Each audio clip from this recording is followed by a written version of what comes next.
Nós estamos acostumados a aceitar a definição liberal da democracia, entendida como uma ordem civil, legal, com a existência de partidos políticos, eleições, os três poderes da República e os direitos civis, de igualdade e de liberdade.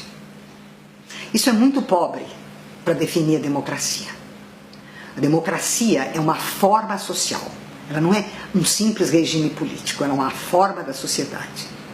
E ela é aquela forma social e política que tem três características principais. Primeiro, é a única que é baseada na criação e conservação de direitos. É a única que considera o conflito legítimo e necessário. E é a única que afirma que a soberania é popular. A soberania pertence ao povo e não ao governante. O governante recebe um mandato, é isso a eleição, recebe um mandato para exercer a soberania que pertence ao povo. Então, ela é o único regime verdadeiramente popular de direitos e do conflito. Bom, no Brasil tem sido praticamente impossível instituir efetivamente a democracia.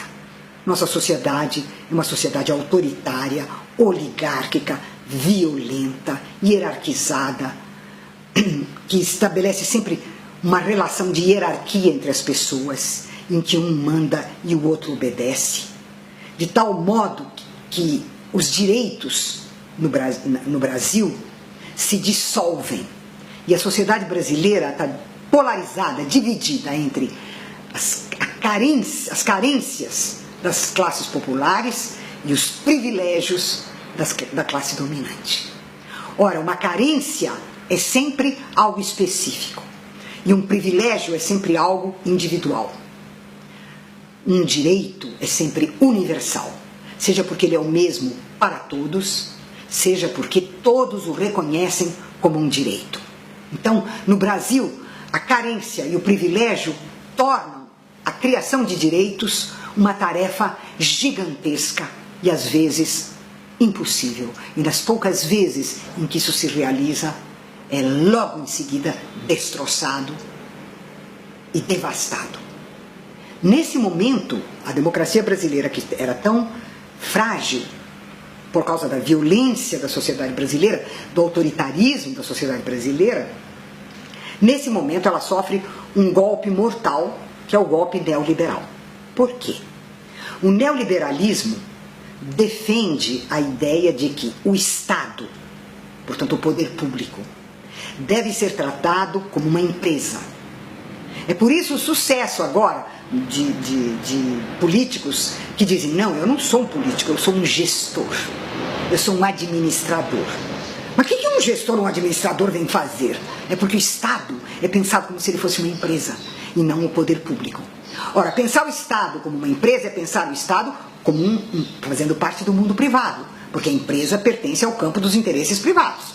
Então você privatiza o Estado e pensa o político não como um governante, não como um representante, não como um legislador, mas você pensa nele como um gestor, um administrador. Então, o que caracteriza o neoliberalismo? Ele encolhe o espaço público dos direitos e alarga o espaço privado dos interesses de mercado. Engole o Estado nisto. E é o que nós estamos vendo acontecer nesse momento no Brasil. Né? Nós somos uma caricatura do neoliberalismo. Isso é importante lembrar, que nós não somos formas neoliberais, nós somos uma caricatura. Né? Os nossos gestores são verdadeiras caricaturas. Né? Mas, de toda maneira, todas as reformas que estão sendo feitas, a privatização das universidades, a ideia de que a universidade pública deve ser extinta, porque ela não traz lucro para o Estado. E se elas forem privadas, elas vão competir entre si. E a competição é a alma do negócio. Então, devastação dos direitos sociais, com a reforma trabalhista, com a reforma previdenciária, com a reforma da saúde, com a reforma do ensino médio e agora, no caso, com a devastação das universidades. Então, você vai tendo, crescendo, um processo pelo qual a concepção neoliberal destrói a construção da democracia e mantém o país na polarização entre a carência absoluta das classes populares e o privilégio absoluto das classes dominantes. E a classe média, que é conservadora, reacionária e imagina que um dia vai fazer parte da classe dominante, aplaude tudo isso e vai para a rua bater panela.